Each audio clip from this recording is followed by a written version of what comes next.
Praga, Praga, Praga. Czyli miasto, gdzie browar płynie strumieniami, turyści zalewają ulice, na których leżą zalani obywatele, a lokalni mieszkańcy zastanawiają się, czy ktoś tu jeszcze mówi po czesku, w tym międzynarodowym zgiełku. Jedni nazywają to miasto najpiękniejszą stolicą Europy, ja jednak wolę stwierdzenie przesadnie droga turystyczna pułapka. Miasto może się pochwalić największym kompleksem zamkowym na świecie, najstarszym działającym zegarem astronomicznym, jednym z najdziwniejszych nowoczesnych budynków i największą liczbą osób bezdomnych na metr kwadratowy, jakie spotkałem do tej pory, żeby nie było, że tylko ich chwalę. Zapraszam na krótką podróż po tym mieście pełnym kontrastów. Zostaw tylko jeszcze łapkę w górę, żeby algorytm wiedział, co ma robić, i zaczynamy! Praga mi bardzo przypomina Wiedeń. Może dlatego, że leży niedaleko i po prostu architekci mieli blisko do pracy. Nie wiem, to są brednie, ale jest bardzo, bardzo podobna, nie? Też jest dużo takich kulturalnych budynków. Czyli to miasto nie jest zdecydowanie dla mnie. Póki co to tylko tak wygląda ta elegancka część miasta. Dosłownie każdy chodzi z browarem, ja się tak dziwnie czuję, nie? Aż sobie chyba kupię 0%, bo się nie będę wtedy wyróżniał. Znaczy, no będę się wyróżniał, bardzo się będę wyróżniał z piwem 0. Tutaj chyba nawet takich nie sprzedają, nie? Strasznie tu cicho. Standardowo zostawiłem busa na obrzeżach i pojechałem w miasto komunikacją miejską. Zapłaciłem 330 koron, czyli 58 zł za 3-dniowy bilet na metro, którym dostaniesz się w strategiczne miejsca. A jednym z nich jest Žižkov TV Tower, czyli prawdziwy dziwoląg wśród budynków. Jest to nic innego jak wieża telewizyjna, a na górze znajduje się punkt widokowy. Można by powiedzieć, że zaobserwowałem obserwatorium.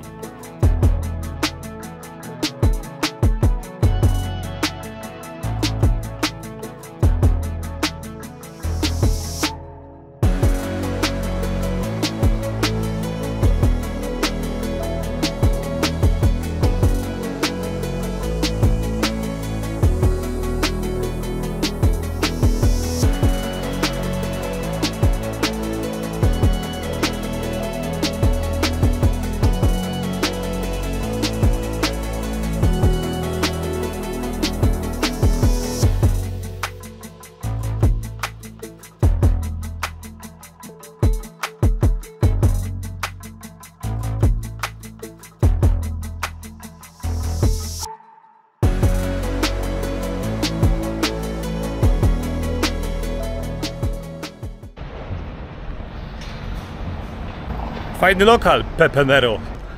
Jesz pizzę i potem chcesz powiedzieć pizzermanowi, że była dobra i mówisz: dobra pizza, Pepe Nero. A on ci mówi: dziękuję, a ty: proszę. Ten budynek nazywa się Rudolfinum. Według mnie jest to mega śmieszna nazwa, nie? Rudolfinum. Nie można zaprzeczyć, że czeski dla Polaków jest poniekąd zabawny. Wiele wyrazów brzmi podobnie, ale często ma inne znaczenie. Na przykład nápad, to pomysł, rajské jablko, to pomidor, květen, to maj. No i klasyk, czyli czeskie szukać, to polskie pierdzielić. A drogi to czyli jak powiesz w Czechach: szukam drogi, no to lepiej tak nie mów. Swoją drogą, to po czym idziemy, to jest most Karola. Jak mówiłem znajomym, że będę w pracy, to słyszałem tylko: idź na most Karola.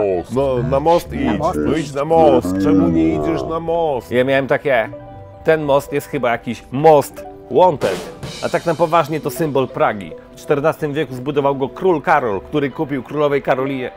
Ja nie umiem na poważnie. A tak wygląda nocą.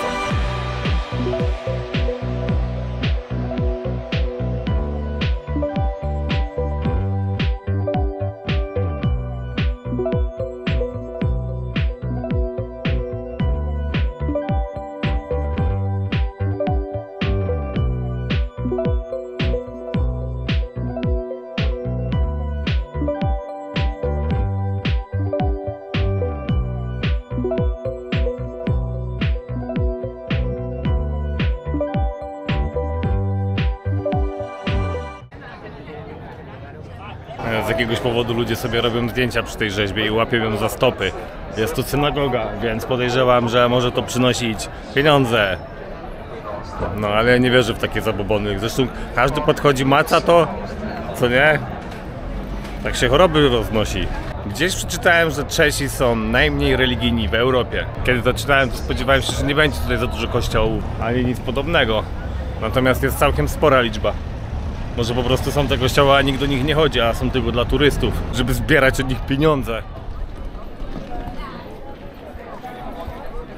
Ci wszyscy ludzie idą zobaczyć zamek.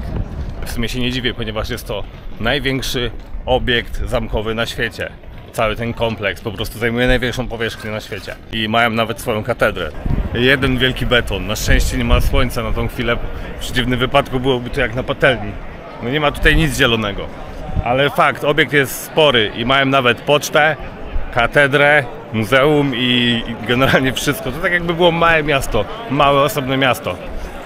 Nie wiem, czy chce mi się iść do katedry.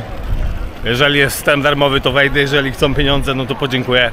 Bo to nie wypada, żeby chcieli jeszcze pieniędzy, nie? Najbogatszy kraj na świecie, Watykan, jeszcze chcą pieniądze. Wiem, że jestem w Czechach, ale to jest powiązane wszystko. 70 zł za wejście, za bilet, nie? Do tej katedry. Nie, no nie dam tyle, bez przesady. Generalnie to wymyśliłem takie coś, wiele osób może się ze mną nie zgodzić w tym momencie, ale skąd Kościół ma kasę na budowę kościołów, nie? Wiadomo, od wiernych. No, jak już budowali kościół, to potem biorą od tych samych wiernych pieniądze, żeby mogli do niego wejść. Nie? To jest taki paradoks. Daj kasę, wybudujemy ci kościół, żebyś potem mógł zapłacić, żeby pójść do niego wejść. Według mnie to jest zabawne. Powiem więcej, tutaj nie można latać dronem, bo jest no-fly zone, ale ja latałem przed tym znakiem, więc można. To jest w ogóle ciekawostka, nie?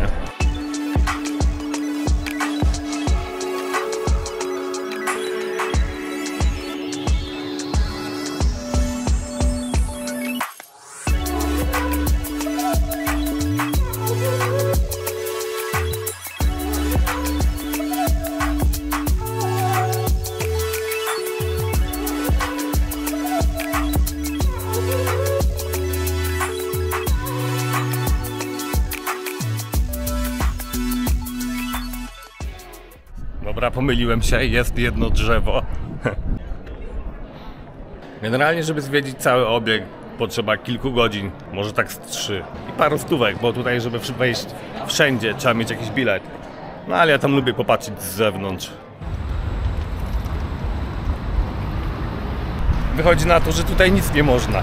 Trafiłem na jakąś ulicę, gdzie są same drogie sklepy.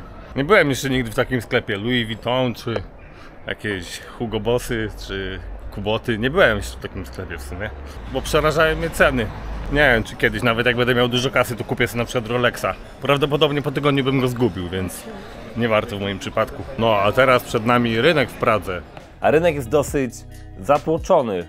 Część ludzi przyszła zobaczyć najstarszy działający zegar astronomiczny lub pomnik religijnego reformatora Jana Husa, albo kolejny kościół. Tutaj dałem się trochę w konia zrobić, nie? W tych mini marketach, bo w sumie nie byłem pewien, po ile są korony i po prostu jak zapłaciłem i potem zobaczyłem, ile mi z konta wzięło, no to za 2 napoje zapłaciłem 28 zł.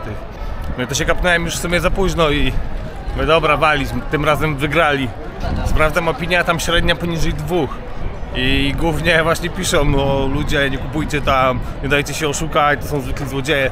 No i to prawda.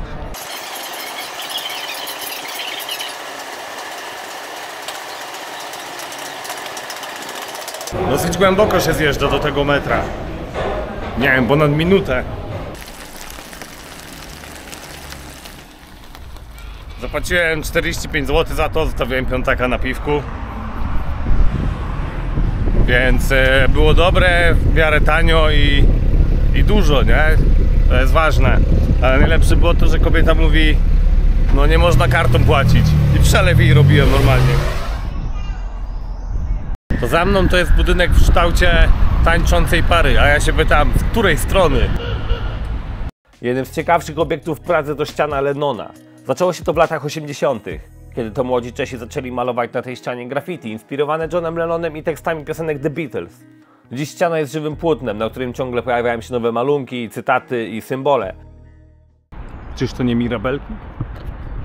To chyba mirabelki rosną. U mnie kiedyś na osiedlu rosło drzewko mirabelek, ale jest cieli w pizdu. Jak wszystkie inne drzewa, bo kiedyś też orzech włoski rosnął u mnie na osiedlu pod blokiem. Normalnie sobie za dzieciaka zrywaliśmy, a raczej to z ziemi się zbierało, te dojrzałe. No, a wycięli wszystko. No tutaj fajnie, tak nostalgicznie, kurczę. W mieście znajduje się pełno perełek architektonicznych, jednak nie chcę przyciągać filmu w nieskończoność, dlatego zostawiam je na sam koniec w formie kompilacji. Napisz w komentarzu, czy uważasz Pragę za najładniejszą stolicę w Europie. Dziękuję za oglądanie do końca i do zobaczenia wkrótce.